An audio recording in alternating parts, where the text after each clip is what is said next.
प्रतिष्ठिता मनो में वाचित प्रतिष्ठितम् आविराविर्मयेभिः वेदस्य माणस्थः श्रुतं मे मा प्रहासीः अनेनाधीतेन अहोरात्रान् संदधामि ऋतं वदिष्यामि सत्यं वदिष्यामि तन्मामवतु तद्वक्तारमवतु अवतु माम् अवतु वक्तारम् अवतु वक्तारम्। ॐ शान्ति शान्ति शान्तिः। नारायणं नमस्कृत्य नरं चैव नरोत्तमं देवीं सरस्वतीं व्यासं ततो जयमुदीरयेत्।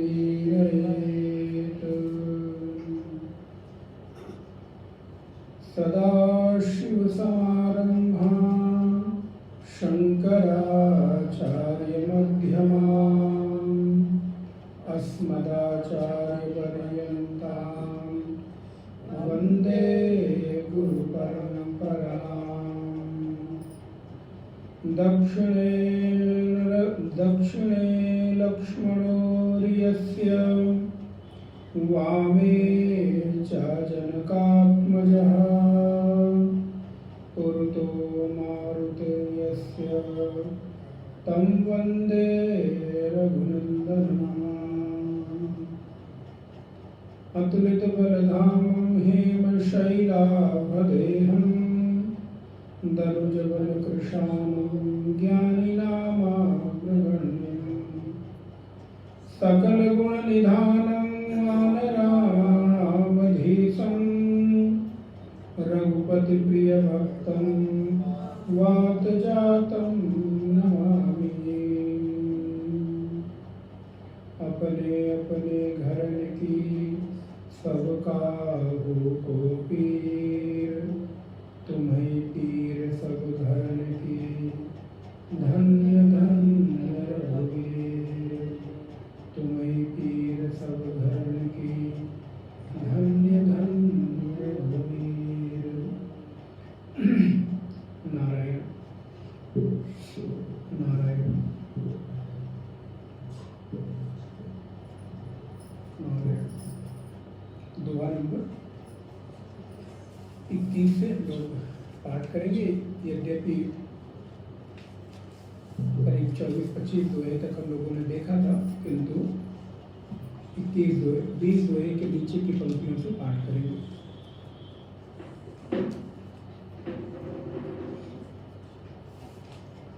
कपिः विलोकि दशानन बिहसा कहि दुर्बाद सुत बद सुरति की भिन्नि पुनि उपजा हृदय विषाद। कहलन केस कहन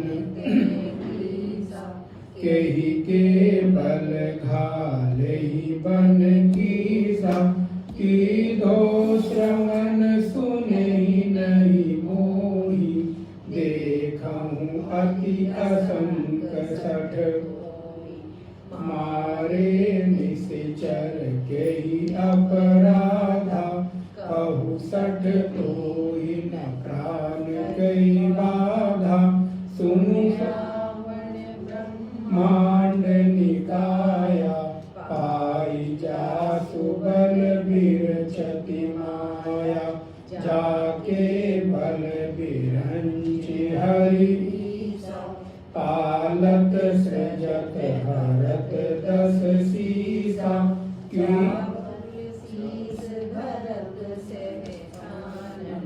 अंड कोश समेत गिरि कानन, धरई जो विविध देह सुर,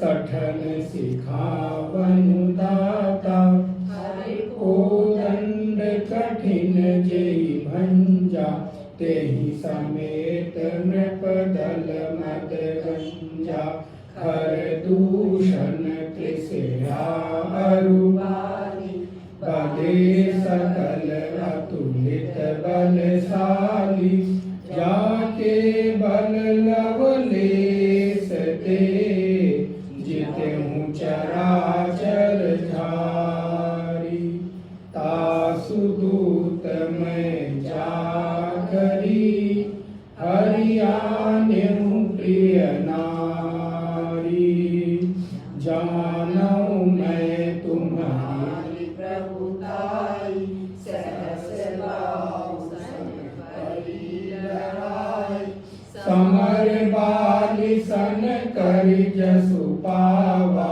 सुनु कपि वचन बिहसि बिहरावा, खायऊ फल प्रभु लागी भूखा, कपि स्वभाव ते तोर्यऊ रूखा, सबके देह परम प्रिय स्वामी, मारहि मोहि कुमार गामी, जिन मोहि मारा ते मैं मारे, तेहि पर बांधेउ तनय तुम्हारे, मोहि न कछु बांधे कई लाजा, कीन चाहूं निज प्रभु कर काजा, विनती करऊं चोरी कर रावण, सुनहु मान तजि मोर सिखावन, देखऊं तुम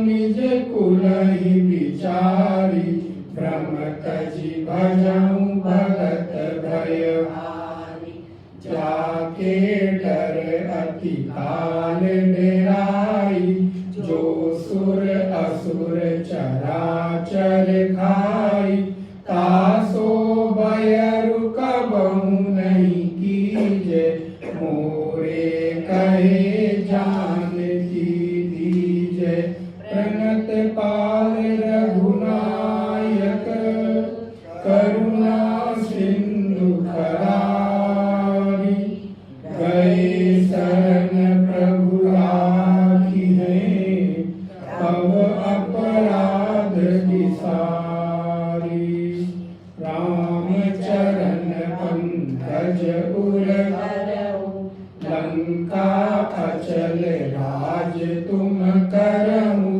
ऋषि पुलस्त्य जसु विमल मयंका, तेहि शशि महु जनि होहु कलंका, राम नाम बिनु गिरा न सोहा, देखु विचारि त्यागी मद मोहा, बसनहीन नहीं सोह सुरारी, सब भूषण भूषित वर नारी, राम विमुख संपत्ति प्रभुताई, पाई रही पाई बिनु पाई, सजल मूल जिन सरितन नाही, बरसि गए पुनि तबहि सुखाई, सुनु दस कंठ कहूँ पन रोगी, विमुख राम त्राता नहीं कोपी। शंकर सहस विष्णु अज तोई, सकहि न राखी राम कर द्रोही। मोह मूल बहु सूल प्रद, त्यागहु तम अभिमान। भजहु राम रघुनायक, कृपा सिंधु भगवान। नारायण। पूर्व में हम लोग भगवत कृपा से श्री सुंदरकांड के एक दोहे से 20 दोहों तक का जो विषय था वो विस्तृत रूप से 3 दिनों की प्रवचन ज्ञानमयी श्रृंखला में हम लोगों ने श्रवण किया।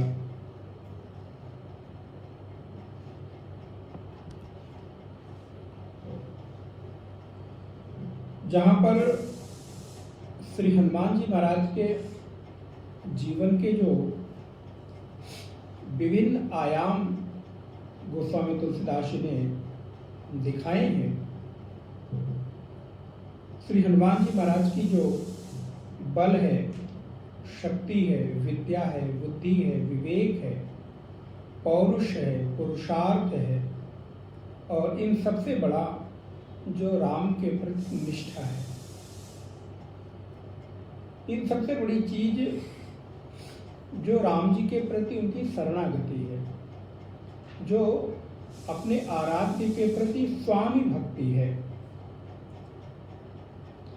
वो विभिन्न स्थानों पर श्री हनुमान जी महाराज के स्वरूप में यहाँ पर दिखाई देता है। यद्यपि ये प्रसंग हम लोगों ने देखा है, किंतु जब श्री हनुमान जी महाराज लंका में प्रवेश कर गए हैं, प्रवेश करने के बाद विभीषण के साथ मैत्री होती है। उस मैत्री के दौरान एक दोनों भक्त एक दूसरे के साथ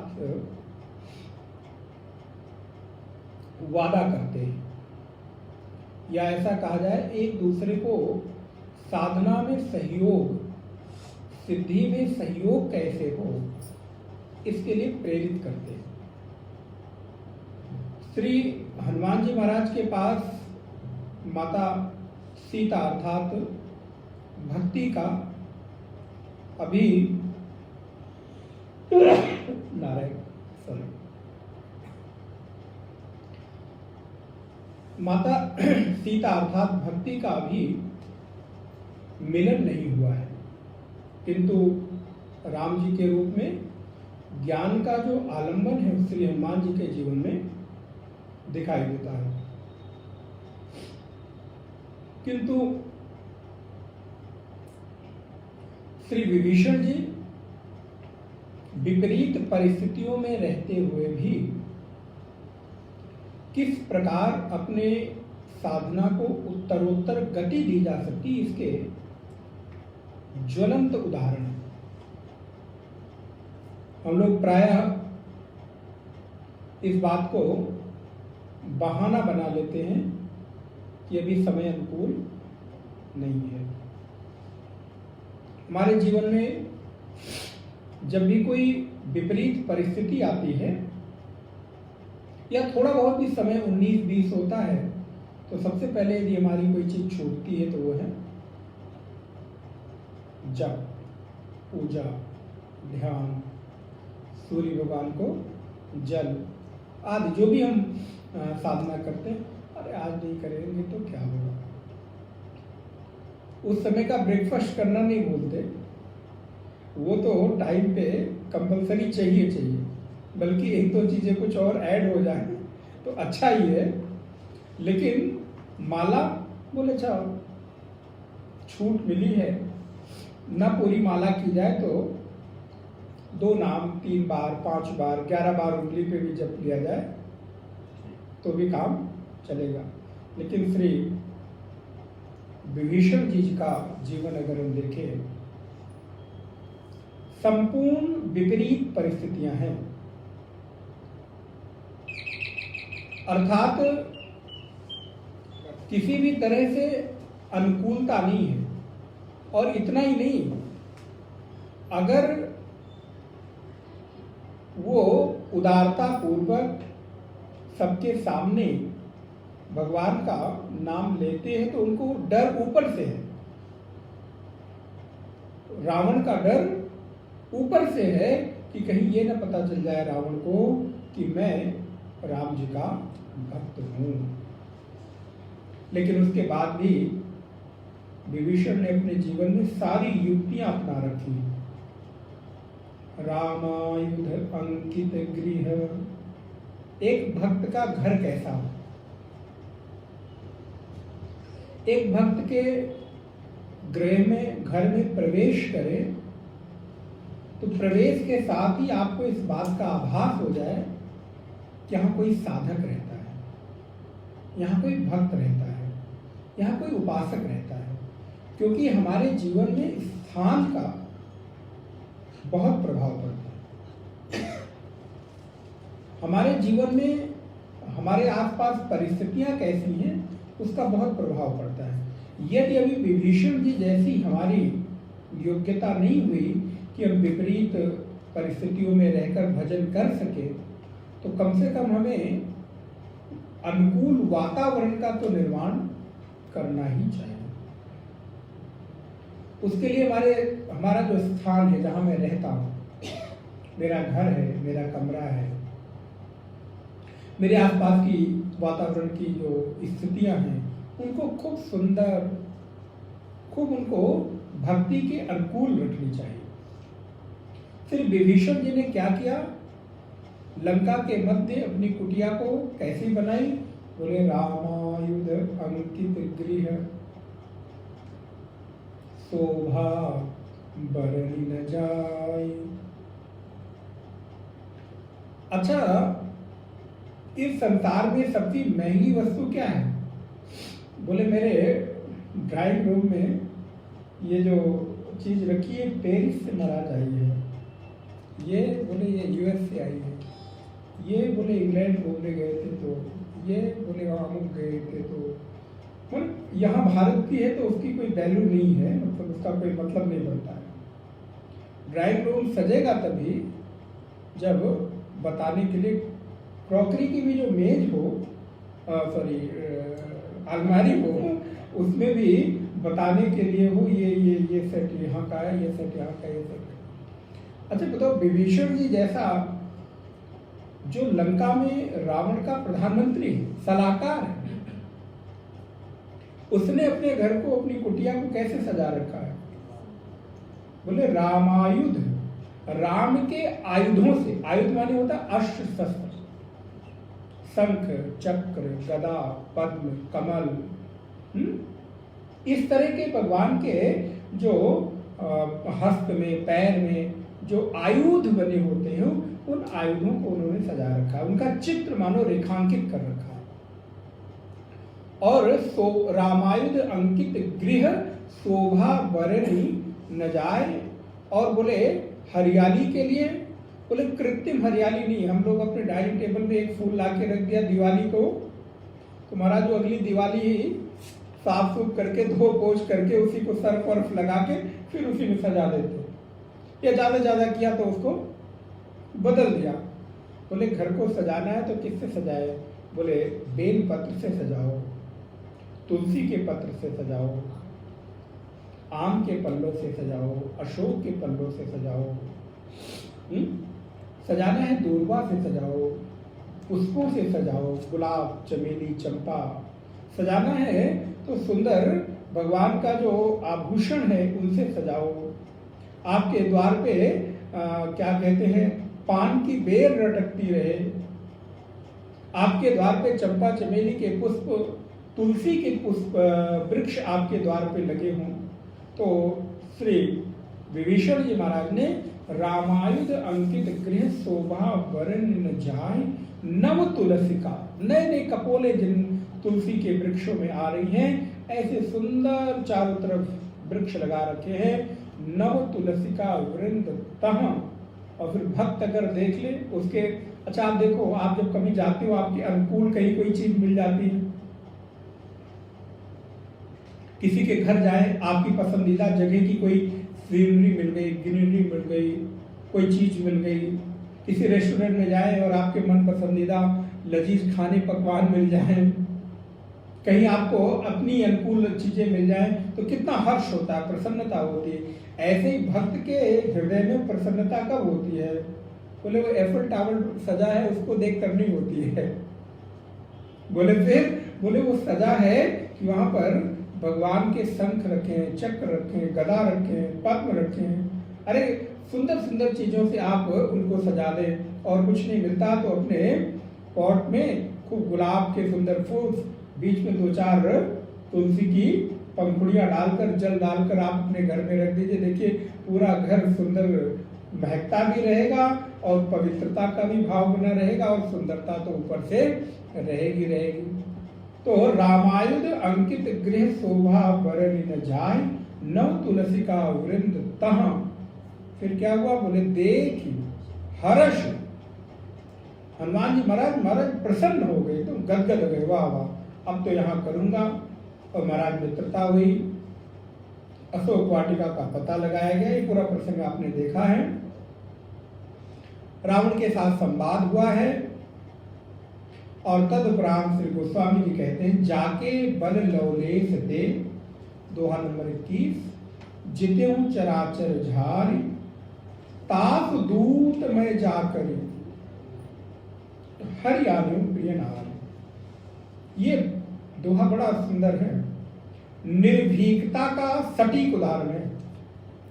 आप सोचो रावण जैसे प्रतापी व्यक्ति के सामने हनुमान जी जैसा एक छोटा सा दास, अभी उनके बल विद्या बुद्धि विवेक को हटा दो, केवल एक राम का दूत मान लो, राम का दास मान लो, एक छोटे से दूत की इतनी हिम्मत हो गई।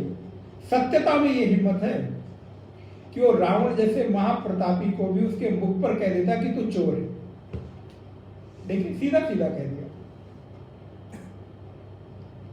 अरे तू तो अपहरण करता है, तू चोर है, तेरा जो नैतिकता है, तेरी जो चरित्र है वो तो दूषित है। तू बनता रहे अपने आप को बहुत बड़ा 30 मार्खा, तू बनता रहे अपने आप को बहुत बड़ा प्रतापी, बहुत बड़ा बलशाली, लेकिन जानता नहीं तेरी औकात क्या है। तेरी औकात है कि तू दूसरे की स्त्रियों का हरियाणु प्रिय नार। ये सीधा सीधा रावण को मानो चैलेंज करते श्री हनुमान जी महाराज। और कितना बड़ा दम चाहिए कि उसके मुख पर ये कह देना कि तुम ऐसे हो।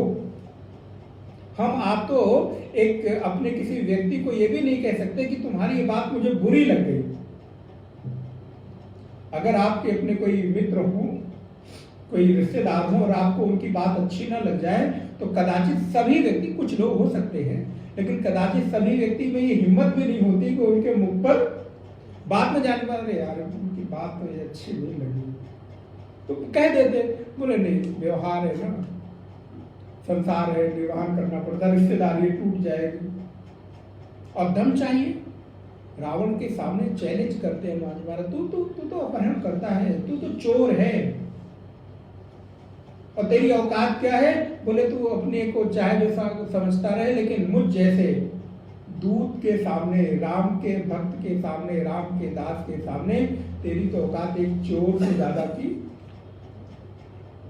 जाके बल, और जो तू अपने आप को बड़ा बलशाली समझता है ना, अपने आप को समझता है कि मुझसे बड़ा कोई इस संसार में बलवान नहीं है, वो बल असल में तेरा नहीं है।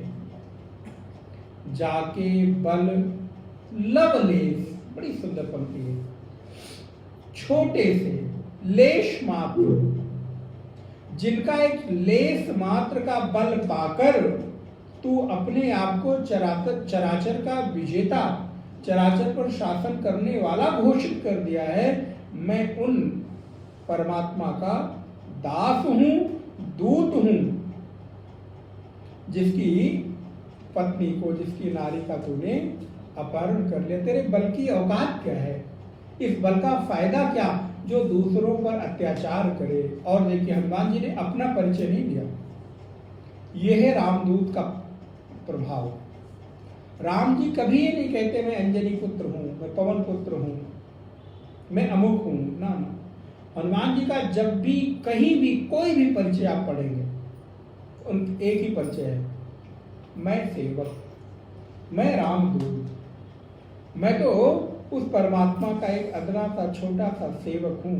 इसके अतिरिक्त और कोई परिचय श्री हनुमान जी महाराज का है ही नहीं। और वैसे भी एक भक्त का यही परिचय होना चाहिए कि प्रभु मैं तो हरि का दास हूं, इसके अतिरिक्त और कुछ।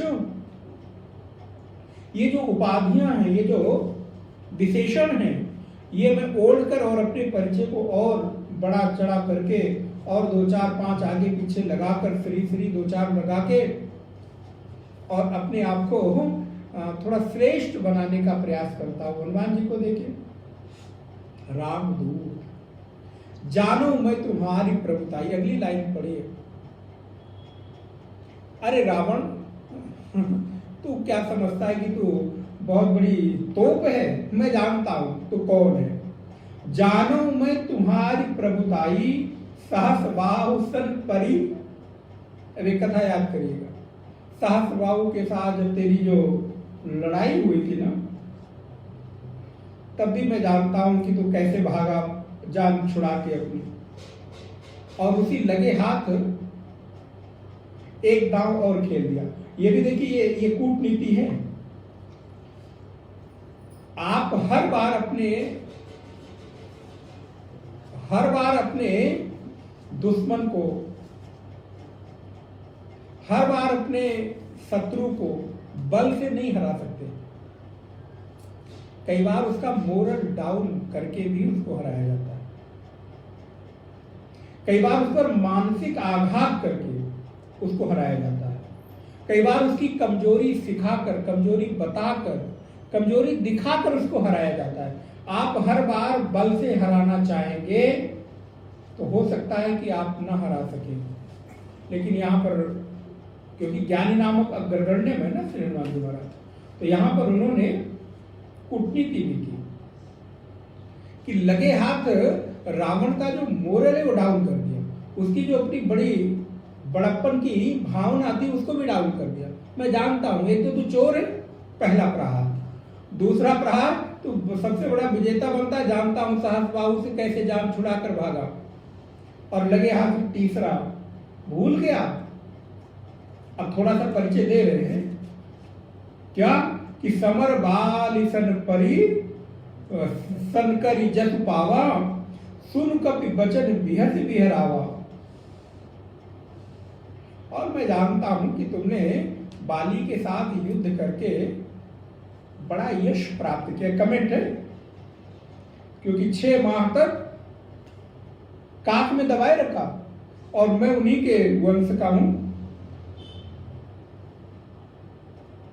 मैं भी उसी जाति से संबंध रखता हूं, तो मैं जानता हूं कि तुम्हारी औकात क्या है। 6 महीने तक पड़े रहे बाली के काख में, तुम सांस भी नहीं ले सकते थे और अपने आप को बड़े विजेता घोषित करते हो। सुन कपि बचन बिहस बिहरावा। रावण ने अंदर ही अंदर प्रहार तो हो गया, लेकिन वो भी योद्धा है, समझ तो गया, लेकिन उस बात को हंस के टाल दिया। जान गया कि ये कोई सामान्य व्यक्ति, सामान्य दूत नहीं है। खायो, और हनुमान जी स्वीकार करते हैं, मैंने नहीं खाया ऐसा नहीं, बोले खायो फल प्रभु लागी, मुझे भूख लगी थी, खा लिया। और फल होता ही है खाने के लिए, और वो भी हम जैसे जो डाल डाल पर विचरण करने वाले हम जैसे वंचर प्राणी हैं, उन्हीं के लिए तो फल फूल होते हैं। ये तो हम मनुष्यों ने उनके जंगलों पर कब्जा कर लिया।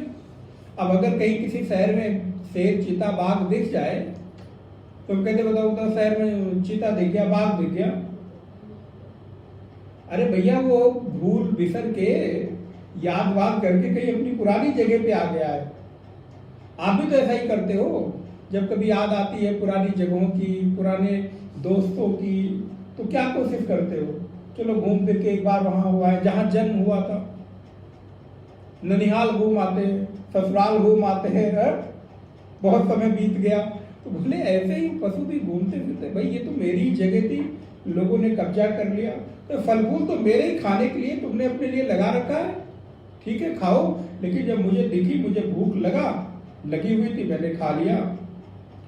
कप स्वभाव थे तोर्यो, और स्वभाव है कपि का कि एक डाल पर थोड़ी देर के लिए भी वो रह नहीं सकता, एक से दूसरी तीसरी पर कूदता रहता है, चंचल स्वभाव होता है। और सबके देह परम प्रिय स्वामी, मारहि मोहि कुमारक गामी। देह सबको परम प्रिय है। देखिए ये बड़ा सुंदर सूत्र है। इसी का एक सूत्र आता है धर्म शास्त्रों में, शरीर माध्यम खलु धर्म साधनम। लिखते हैं सबके देह परम प्रिय स्वामी। अच्छा, यहां हम जितने लोग बैठे हैं, कौन ऐसा व्यक्ति है दावा कर सकता है कि मुझे अपनी देह से प्रेम नहीं है? आप किसी दूसरे से प्रेम करें ना करें, हो सकता है आप पाषाण हृदय हो, निष्ठुर हृदय हो, लेकिन आपको अपनी देह से तो प्रेम है। अच्छा, देह के किसी अंग विशेष से प्रेम है कि पूरी देह में प्रेम है? बोले संपूर्ण देह में प्रेम है। अच्छा, प्रेम ना होता तो भूख लगती तो भोजन क्यों करते?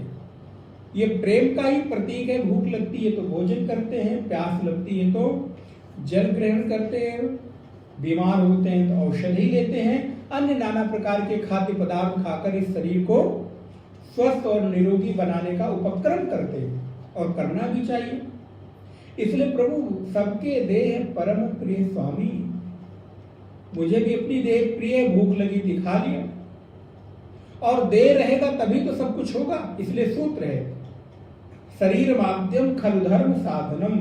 साधन उतना ही करना चाहिए, इस शरीर के ऊपर उतना ही प्रेशर देना चाहिए, इस शरीर को उतना ही कसना चाहिए, इस शरीर को उतना ही व्रत उपवास तीर्थ आदि कराने चाहिए जितना इसकी सामर्थ्य हो। इसके साथ कभी जबरदस्ती, थोड़े दिन आप जबरदस्ती करोगे, फिर पता चला ये एकदम से आपका साथ छोड़ देगा। इसलिए प्रभु मुझे भी अपनी देह प्रिय है, लेकिन क्या करूं, मारहि मोहि कुमारक गामी। ये जो कुमार्ग पर चलने वाले आपके दुष्ट लोग हैं ना, राक्षस हैं, जब वो मुझे मारने लगे तब मैंने भी अपने शरीर को बचाने के लिए, और शरीर में सबसे, अभी आप ऐत्रेय उपनिषद पढ़ने, बड़ा बढ़िया प्रसंग आएगा आगे। इस देह का सबसे सेंसिटिव जो हिस्सा है, आप चाहे न चाहें, आप अपने सिर को बचाते हैं। कभी देखिए कुछ भी हो तो आप अपने सिर को बचाते हैं कि पैर, पेट को, पीठ को? धूप है तो भी सिर पर हाथ रख लेते हैं, ठंड है, बारिश हो रही, ओले गिर रहे, शरीर भीग जाए कोई बात नहीं, लेकिन हम कोशिश करके अपना हाथ, और पूरा भी सिर नहीं, आप देखिएगा आपका हाथ यही जाता है ब्रह्मांड में, ब्रह्मरंध्र में, क्योंकि यही वो मालिक साहब ने यहीं से प्रवेश करते हैं। अभी आप पढ़ेंगे, मूर्धा से ही प्रवेश करते हैं, उनके प्रवेश करने का द्वार मूर्धा है। तो आपको ओले गिर रहे हो, बारिश हो रही हो, ठंड हो रही हो, गर्मी हो रही हो, धूप हो रही हो, आप सिर को बचाते हैं।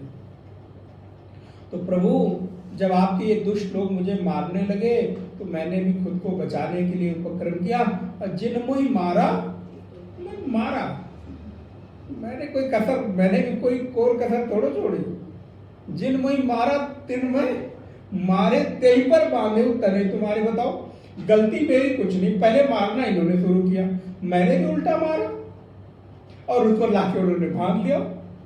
लेकिन ध्यान रहे, मुई न कछ बांधे कहीं लाजा, ये बांध लाए, इसका मुझे कोई लज्जा भय नहीं है, दुख नहीं है।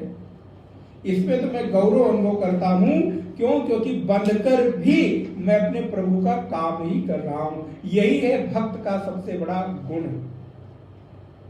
उसको अपना अपमान कभी अपमान लगता ही नहीं। यदि मेरे अपमान से भी मेरे स्वामी का काम बनता हो तो वो अपमान भी मेरे लिए सम्मान ही है। भक्ति बड़ी बढ़िया मजेदार, इसको पढ़े जिनमय महाराज, ये सूत्र भी है।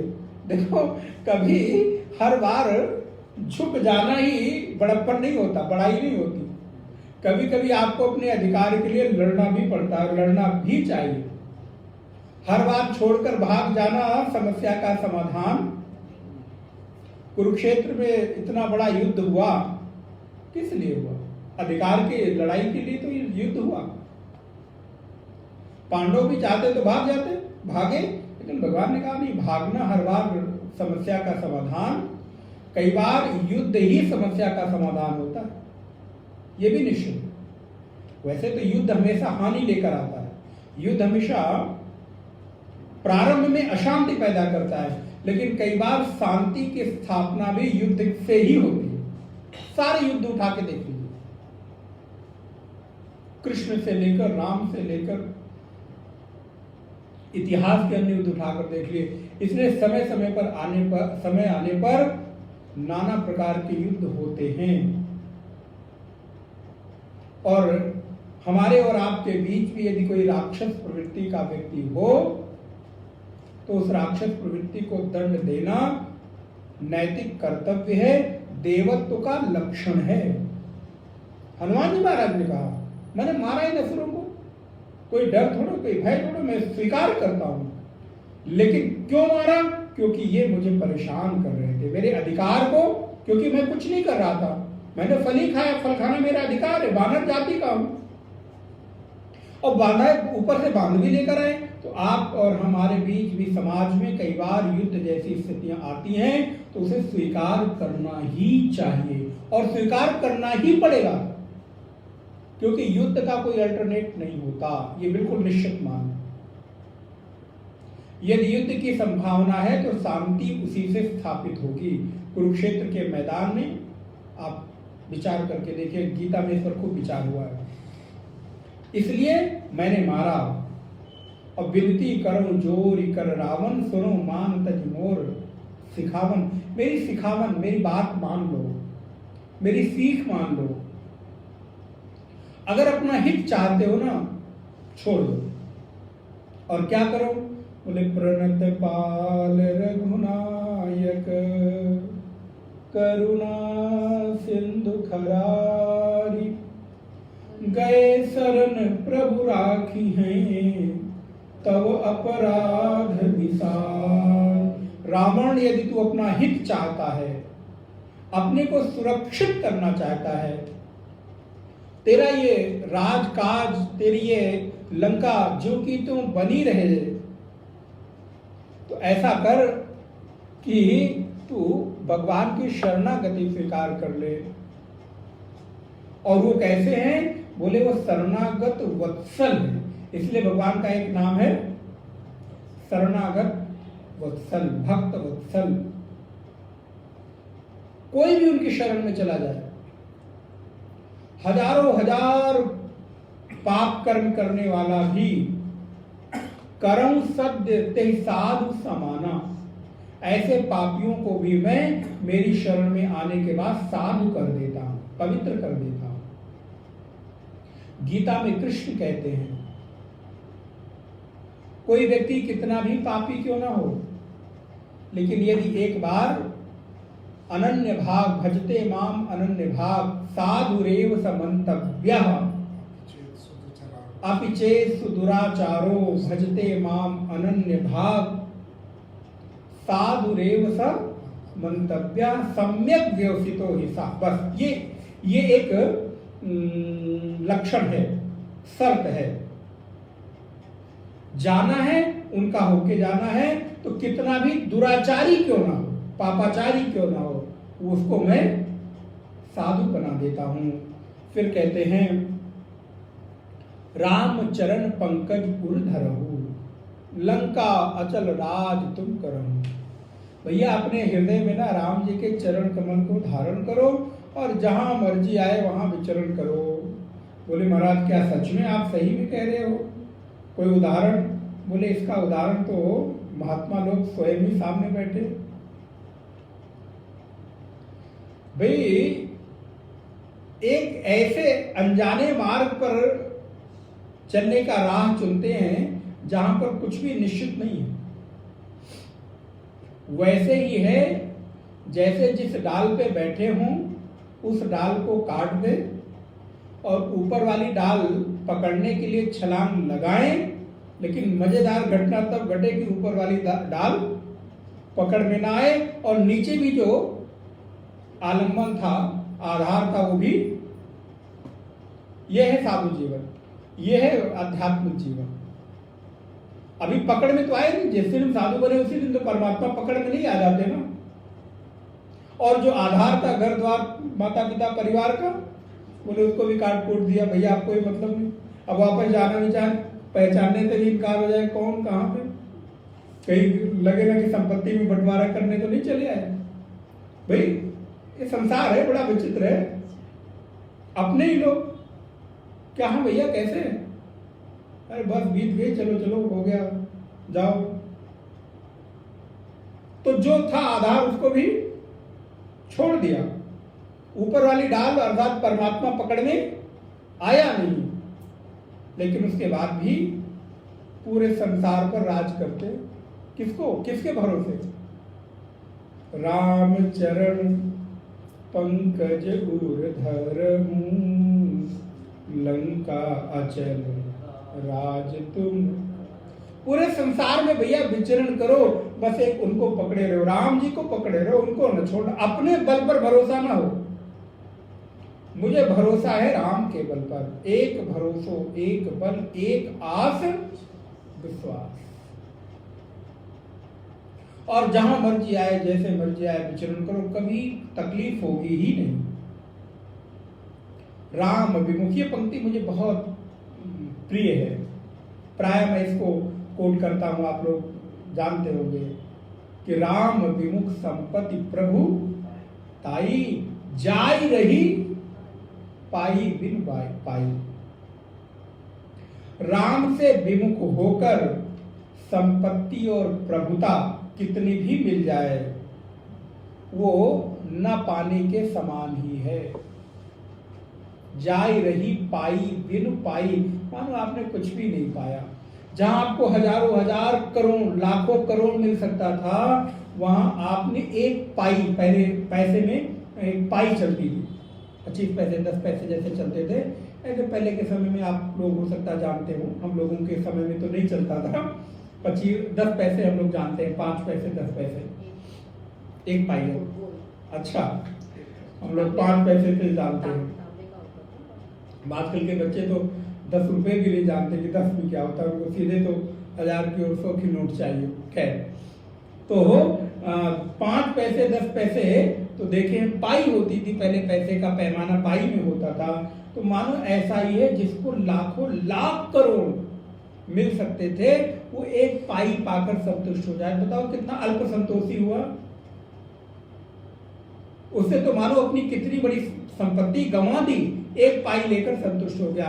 बोले वैसे ही राम से विमुख होकर कितनी भी संपत्ति और प्रभुता, पद, ऐश्वर्य, प्राण प्रतिष्ठा, मान, यश मिल जाए, वो सब बिल्कुल पाई के जैसा ही है, कुछ भी नहीं है, उसकी कोई औकात नहीं है। कैसे? बोले सजल मूल जल। आप पहाड़ों में जाइए बारिश के समय में, आप देखेंगे बहुत सारी पहाड़ी नदियां उफलती है, बहुत सारे लोग पहाड़ के बैठे हैं, नए नए झरने निकल पड़ते हैं, नई नई नदियां निकल पड़ती है, थोड़े जल स्रोत निकल पड़ते हैं। तो जो नया आदमी जाता है ना, अरे देखो चारों तरफ पानी बह रहा है, पानी बह रहा है, लेकिन वो पहाड़ वाला जानता है बस ये थोड़े दिन का है। अभी जैसे बारिश खत्म हुई, ये सारी नदियां, ये सारे जल, ये सारे झरने सूख जाएंगे। हरिद्वार में एक सूखी नदी है, वो चलती ही है खाली बारिश में, उसके बाद सूख जाती है।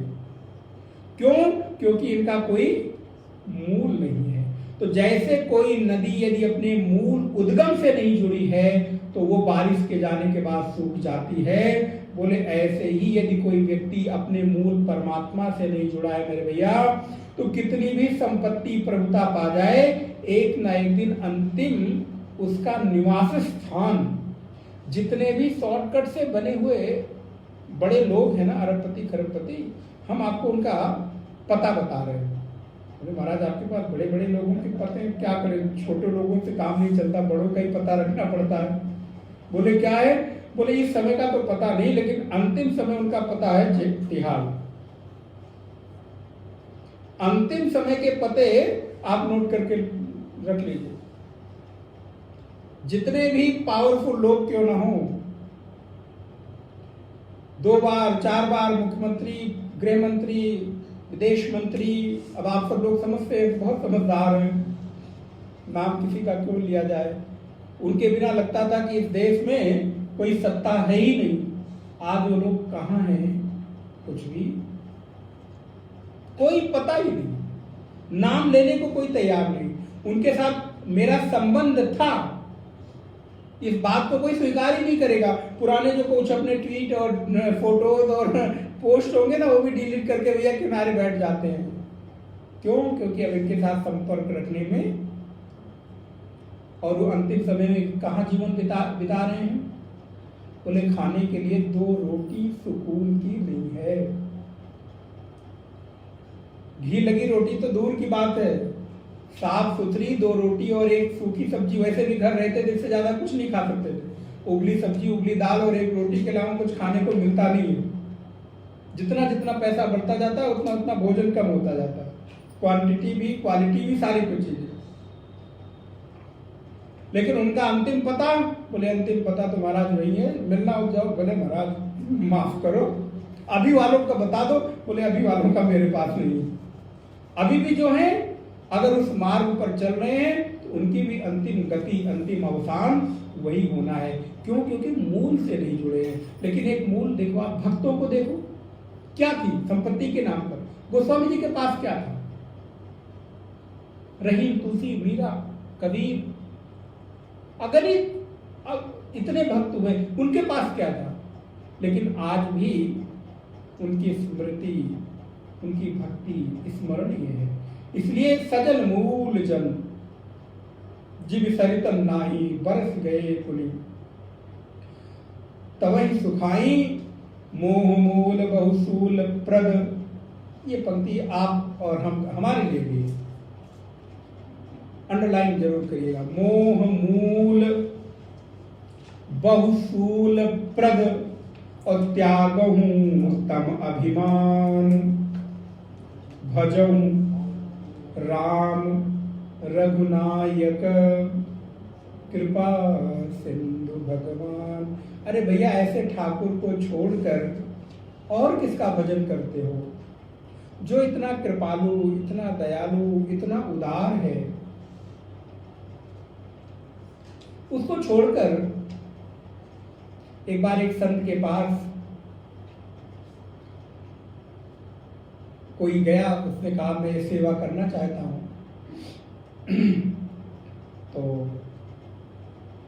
संत ने कहा नहीं, आपकी सेवा मुझे कुछ स्वीकार नहीं है। बोले क्यों?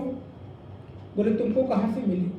बोले महाराज मेरा क्या है, सब तो भगवान का ही, उन्हीं का दिया हुआ है। बोले जब भगवान का ही दिया हुआ है, उनका दिया हुआ तुम मुझे दे रहे हो, तो मैं मीडिएटर क्यों ढूंढूं? मैं डायरेक्ट उनसे नहीं ले लूंगा। भाई भगवान तुमको दे और तुम लाकर फिर मुझे दो, तो इससे अच्छा है कि मैं उन्हीं से डायरेक्ट ले लूंगा ना। इसलिए मूल से जुड़े हुए हैं। अतः मोह मूल बहुसूल प्रद, दिया किसी ने है और देकर मैं अभिमानग्रस्त होता हूं कि मैंने दिया। अरे तेरा है वो, तुझे भी तो कहीं से भीख में ही मिला है। बड़ी अच्छी बात किसी ने कही। बोले 2 तरह के भिखारी होते हैं, एक मंदिर के बाहर भीख मांगते और एक मंदिर के बाहर वाले तो भी ठीक है, ईमानदार हैं, वो कह रहे हैं कि हाँ मैं भीख मांग रहा हूं, लेकिन भीतर वाला बड़े गर्व से जाकर भीख भी मांगता है एहसान फरामोशी भी करता है, और ऊपर से मैंने ये हो जाए ना तो आपका 56 भोग कराऊंगा, फिर ये कराऊंगा। बोले तुम भी तो जाकर भीख मांग रहे हो, अंतर इतना एक भीतर मांग रहा है, बाहर मांग रहा है। तो जब मुझे मांगना है तो डायरेक्ट नहीं मांग लूंगा, डायरेक्ट मीडिएटर क्यों ढूंढूं? इसलिए मोह मूल बहुसूल प्रद, इतनी लाइन बड़ी महत्वपूर्ण है। मोह ही जिसका मूल है, ऐसे जो अज्ञान वाले लोग हैं उनको सूल प्रद, सूल माने होता कष्ट, बहुत कष्ट है। इसलिए भैया क्या करो, त्यागम तम अभिमान। और ये अभिमान के लिए पता है, मोह ही एक बहुत बड़ी डिग्री है। जो लोग मोह में पीएचडी कर लेते हैं उनको अभिमान हो जाता है। अगर मोह ना हो तो अभिमान की संभावना नगण्य हो जाती है। आपको जिससे मोह होगा उस पर अभिमान होता है कि नहीं? जाके मेरा नाम बता देना, अमुक काम हो जाएगा। क्या हुआ? आपको उससे मोह है, अब आपको उस पर अभिमान हो रहा है, और अगर काम नहीं हुआ तो आपके अभिमान पर चोट पहुंचेगी, फिर आपको कष्ट होगा बैठे बैठे। इसलिए मोह मूल बहुसूल, ये मोह ना बहुत सूल देने वाला है, बहुत कष्ट देने वाला है। इसलिए त्यागो उत्तम अभिमान। भजऊ राम, क्या करूं फिर? बोले भजऊ राम रघुनायक। वो कैसे हैं? राम जी का स्वभाव कैसा है? बोले कृपा सिंधु भगवान। देखिए कृपा की जो उपमा दी गई ना, नदी से नहीं दी गई, सिंधु से दी गई। क्यों? क्योंकि नदी के सूखने का डर है, नदी में जल कम हो जाने का डर है, लेकिन सिंधु में, समुद्र में कभी जल कम होने का संभावना नहीं रहती। समुद्र कभी नहीं सूखा करते, नदियां सूख जाती हैं। इसलिए परमात्मा कृपा करते करते कभी अघाएंगे नहीं, उनकी कृपा कभी कम होगी नहीं, उनकी कृपा में कभी कटौती होगी नहीं, क्योंकि उनकी कृपा तो समुद्र के सरीखे है। जितना मर्जी आए उतना भरते जाओ, भरते जाओ, लेते जाओ, लेते जाओ, और आपको और कृपा की अनुभूति होती जाएगी। इसलिए परमात्मा, बड़ी सुंदर, लोग कई बार उसको अलग अलग भी करते हैं कि दया तो मनुष्य करता है और कृपा भगवान करते हैं। हम किसी को 100, 200, 1000, 5,000 देके हमें लगता है कि हमने इस भिखारी पर दया कर दी, इस अमुक गरीब पर दया कर दी। बोले दया में कहीं ना कहीं अपना अभिमान पुष्ट होता है, कुछ देकर। वो कृपा नहीं है। कृपा सदा अहेतुकी होती है, जहां कुछ भी पाने की। इसलिए भगवान को क्या कहते हैं? अहेतुकी कृपा निधान, अहेतुक करुणा निधान। वो बिना किसी हेतु के कृपा करते हैं, जिसके बदले में कुछ चाहते नहीं है। और इस संसार में यदि कोई उस परमात्मा के कृपा के आसपास ठहरता है तो 3 लोग हैं, लेकिन 3 में भी 2 थोड़े स्वार्थी हो जाते हैं। एक तो निस्वार्थी है, माता पिता और गुरु। ये 3 ही अपने बच्चों के ऊपर, अपने लोगों के ऊपर अहेतुकी कृपा करते हैं। गुरु को भी शिष्य से कुछ चाहिए नहीं। माता पिता भी अपने बालक को बहुत अच्छे से अच्छा लालन पालन पोषण शिक्षा दीक्षा करते हैं, लेकिन उनमें भी कहीं ना कहीं थोड़ी सी स्वार्थ की गंध, कि बच्चा अच्छा पढ़ लिख लेगा, नौकरी कर लेगा तो हमें यार ऊपर लायबिलिटी बुढ़ापे में। अब तो खैर वो भी खत्म हो गया। वो कहावत अब बंद कर देनी चाहिए कि बेटा बुढ़ापे में लाठी, क्या अंधे की बुढ़ापे की लाठी बनेगा। अब तो लगाव नहीं दिखाई देता, को बहुत कम प्रतिशत रह गया। और जो बेटा बुढ़ापे की लाठी बनता है वो नालायक होता है। 3 बच्चे हैं, 2 सक्सेस हो गए, IAS बन गए, डॉक्टर बन गए, इंजीनियर बन गए, और मान लो एक कुछ नहीं बना ना, तो माता है ये तो नालायक है, कुछ नहीं किया।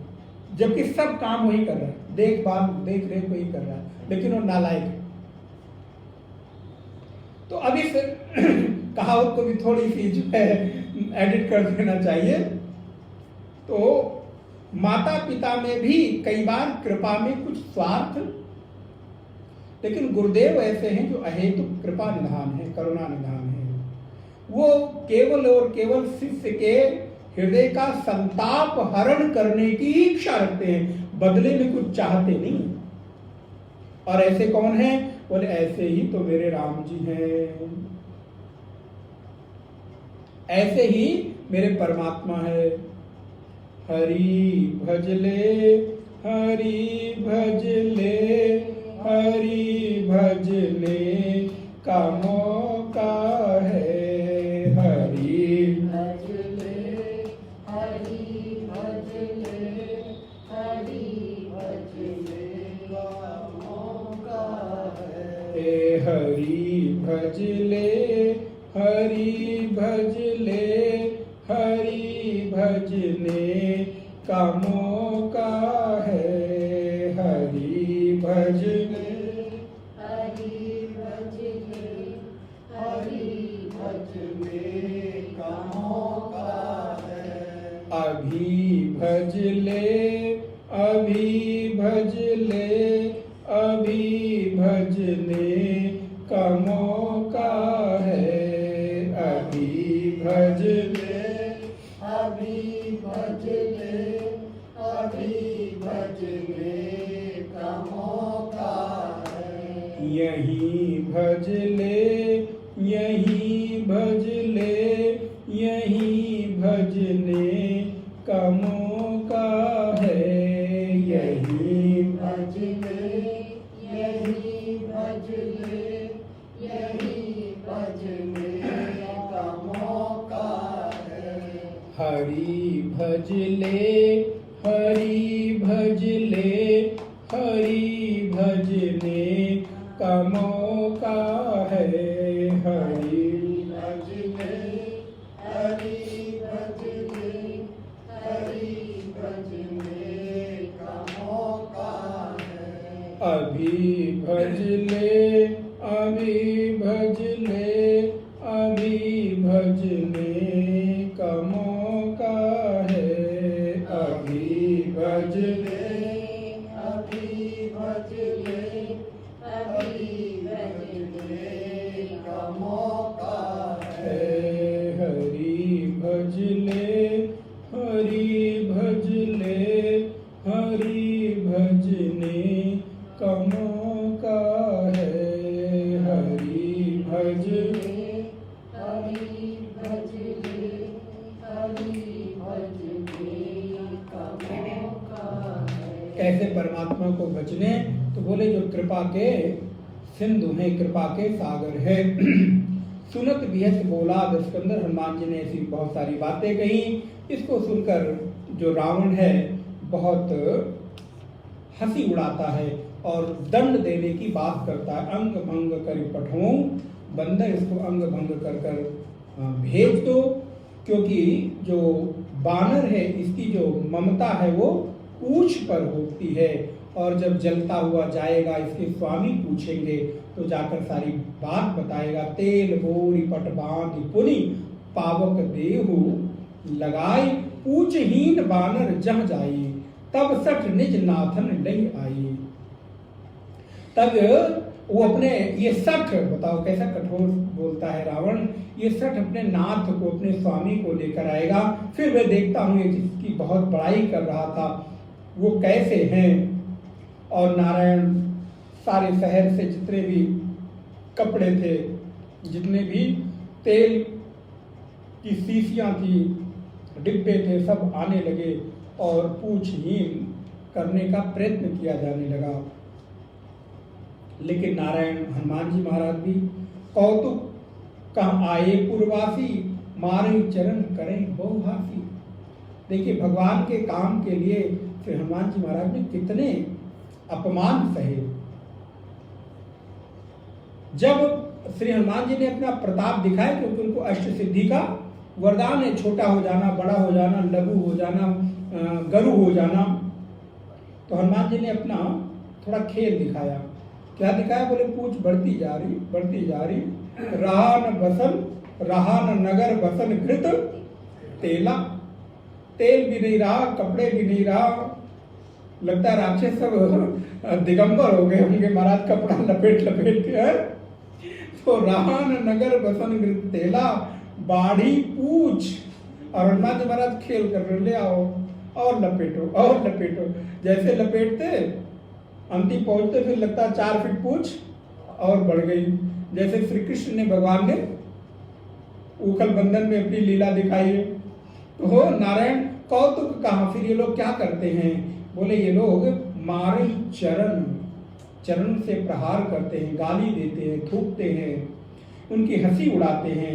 बाजे ढोल देह सब तारी, नगर फेरी कुल पूछ प्रजारी। पावक जरत देखी हनुमंता, भयो परम लघु रूप तुरंता। और उसी समय हरि प्रेरित तेहि अवसर, चले मरुत उनचास, अट्टहास करि गर्जा, कभी बड़ी लाग आकाश। हनुमान जी महाराज आकाश में चढ़ गए और पूरे नगर को, लंका को जला दिया है। ये हुआ कैसे? तो बहुत सुंदर पंक्ति है, ये सभी गृहस्थों के जीवन में धारण करने योग्य है। 25 नंबर से 5वीं लाइन देखिए। साधु अवज्ञा कर फलु ऐसा, जरई नगर अनाथ कर जैसा। विभीषण जैसे साधु की अवज्ञा की है रावण ने, परिणाम क्या हुआ कि उसका नगर अनाथों की तरह चल रहा है, जैसे उसका कोई स्वामी ही ना हो। इसीलिए जीवन में कुछ भी हो जाए, बड़े लोगों का, श्रेष्ठ लोगों का, साधु लोगों का कभी अपमान नहीं करना चाहिए, कभी उनकी आज्ञा का उल्लंघन नहीं करना चाहिए। कभी अगर हम कुछ पूछें तो उसको माने भी। कई बार हम पूछते हैं, मानते नहीं, तो इससे अच्छा फिर आप पूछो ही मत, नहीं तो फिर वो अपमान की श्रेणी में आ जाता है। इसलिए साधु अवज्ञा कर फल ऐसा, जरय नगर अनाथ कर जैसा, जारा नगर निमिषक माही, एक विभीषण। भक्त का घर कभी नहीं जलता। भक्त विषम परिस्थिति में भी मुस्कुराता रहता है। कुछ भी हो जाए, विरह की अग्नि, समय नहीं है नहीं तो मैं इसका उदाहरण, विरह की अग्नि कितनी भी गोपियों के हृदय में जल रही है, लेकिन उस विरह अग्नि में भी गोपियों का प्रेम सुरक्षित है। जैसे लंका चारों तरफ से जल रही है, लेकिन विभीषण का प्रेम सुरक्षित है। पूछ बुझाई खोई श्रम, धरि लघु रूप बहोरी, जनक सुता के आगे खाड़ी भयो कर जोर।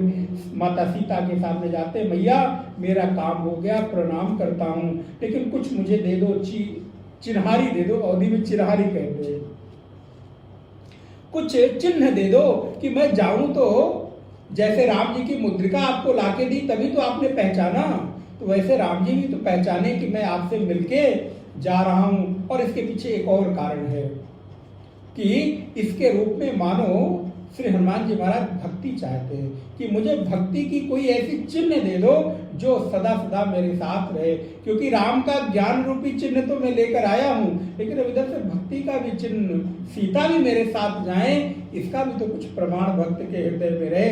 इसलिए भक्त चाहता है कि सदगुरु के पास से जाए तो कुछ ज्ञान का चिन्ह, कुछ प्रेम का, वैराग्य का, भक्ति का चिन्ह मुझे मिल जाए, जिसको लेकर मैं ये आश्वस्त रहूं कि मैं यहां से, मैं इस परंपरा से दीक्षित हूं। दीक्षा का तात्पर्य क्या है, मंत्र का तात्पर्य क्या है, उसको भी ये लगे कि मैं यहां से आया हूं।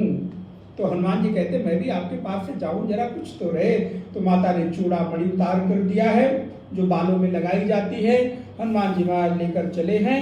और ये पंक्ति बड़ी सुंदर, तुरंत पहुंचा दिया गोस्वामी जी ने। प्रभु को सारा हमारा जाकर प्रणाम करना। जानकी जी ने कहा कहूं तात असमोर प्रणामा, सब प्रकार प्रभु पूर्ण कामा, प्रभु पूर्ण काम है और उनको जाकर मेरा प्रणाम कहना। और ये पंक्ति तो बड़ी प्यारी पंक्ति है, सब लोग हम लोग एक साथ में गुनगुनाएंगे। दीन दयाल विरुद संभारी, दीन दयाल